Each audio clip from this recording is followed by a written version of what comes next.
Eric Cesar in the 1 car would lead the field down to the green flag for race 15 of the HARC Pro Series season, with Spencer Fullerton on his inside in the 73 car.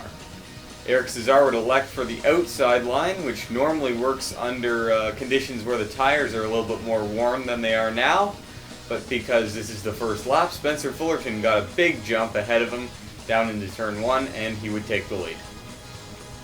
Our first accident of the day would happen coming through the S's, as Kyle Polanyi would make contact with Zach Harvick, who was coming back down the track and didn't see Kyle Polanyi, and Zach would be turned into the inside wall. This would bring out the first caution. Points leader Spencer Fullerton would lead the field back to the green flag, just 2 laps later. Down the back stretch, we have a big jumble of cars racing 2x2x2, and Kyle Polanyi is going to get turned by Robert Moss and come spearing across the track, taking out William Duncan and causing damage to James O'Shea, Ilya Bondarenko, Damir Bezhianov, and a few others. This would bring out our second caution. Up front, Eric Cesar would get to the inside of Spencer Fullerton in entering the final chicane on the 5th lap, and Eric Cesar would get a great run off and retake the lead, which he would hold to the caution flag. Under the caution, most of the field would come into the pits to get a few gallons more of fuel, as the cars can make it nearly all the way on fuel, but just need a few more laps worth, so most of the cars were just in a few seconds before going out.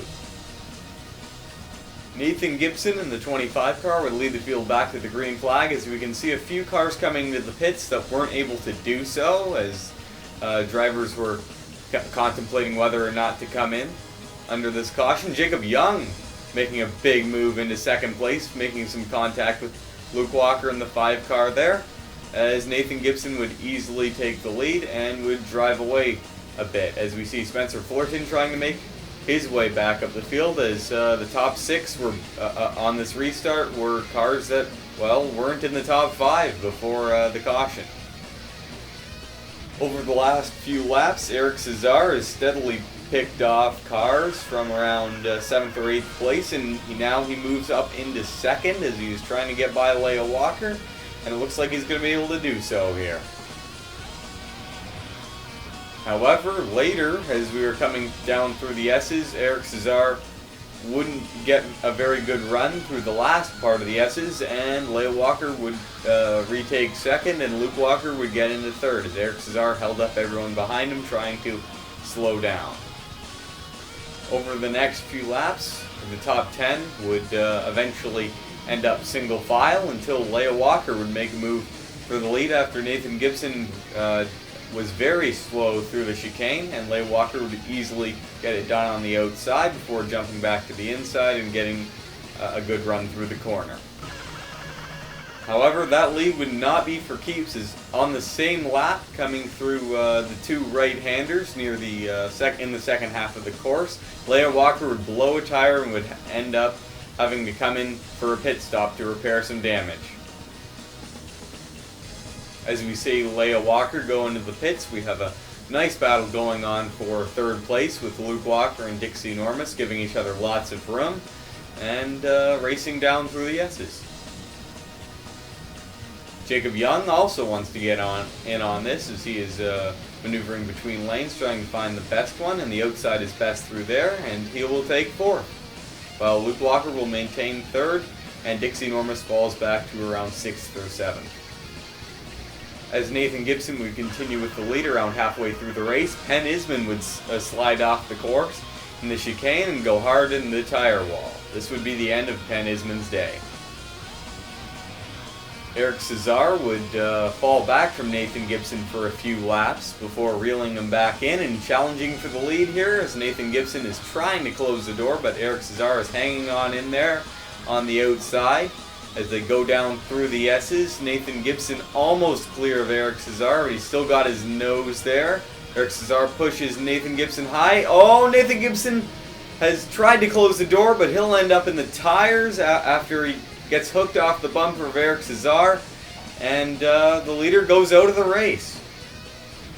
Here's another shot of this really race-changing incident right here, as Eric Cesar also gets some pretty bad left side damage, but he would continue without coming into the pits, although he would get passed by a few cars, and he would get run into by Luke Walker there, causing some rear damage as well, as Jacob Young has now taken over the lead. How fast things can change at any track. We weren't really expecting this at a track like Donington Park, but really any track can be exciting. With 12 laps to go, as Jacob Young kept the lead, he would have to come in to make his pit stop for a little bit of extra fuel, which he wasn't able to do under the previous caution, and Spencer Fullerton would retake the lead, with Dixie Normus now up to second.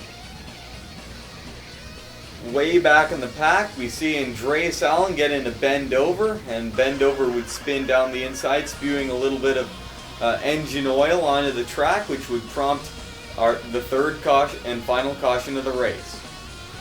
As Bend Over makes some contact with Robert Moss there in the pits, and Jacob Young just chose exactly the wrong time to come into the pits. It turns out that the cars were burning a lot more fuel than the owners had originally predicted, and most of the cars had to come in under came in under this caution to get a little bit of extra fuel for those last few laps. So Spencer Fullerton and Dixie Normus, running 1-2, have come in to get just a couple seconds more of fuel, and Eric Cesar has taken over the lead. This is going to give Eric Cesar the lead coming down to the green flag with just 9 laps to go. Brock McMahon is in second, and Spencer Fullerton is back to third. Mason Wood charging his way through the field there in fourth, as Brock McMahon is right on the back bumper of Eric Cesar, who has some pretty bad damage from the earlier incident with Nathan Gibson. Unsurprisingly, Eric Cesar and Brock McMahon would learn that they just did not have enough fuel, and they would have to come into the pits, handing the lead back to Spencer Fullerton, who just made a pass on Mason Wood. With just 7 laps to go, Mason Wood would jump to the inside of Spencer Fullerton coming into the chicane.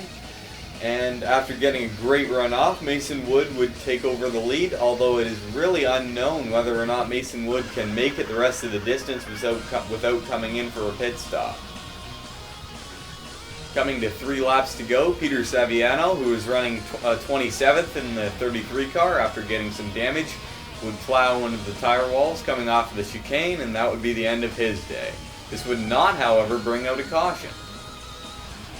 Mason Wood is coming around to take the white flag. He has opened up about a second gap on second place Spencer Fullerton, but now we learn that Mason Wood really did not have enough fuel just for that final lap, and this is going to hand the lead to Spencer Fullerton on a platter, and he now has a 3-second gap over Jacob Young. This is Spencer Fullerton's 46th race. He has never won a HARC race before, but it looks like he's going to be able to do so today. He'll come down the back straightaway into the final chicane. He has had so many runner-up finishes, 4 or 5 at least. He will not come into the pits. He has enough fuel, and he'll come down to the start-finish line to finally win his first race, becoming the last veteran to do so.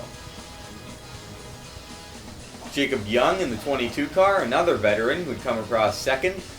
Robert Moss in the 100 car would come across third. This is his first good run in a while. Leah Walker, who's running third in the points race right now, has a solid finish in fourth, although it really won't help her catch up to Spencer Fullerton, who is now 46 points ahead of second place in the points.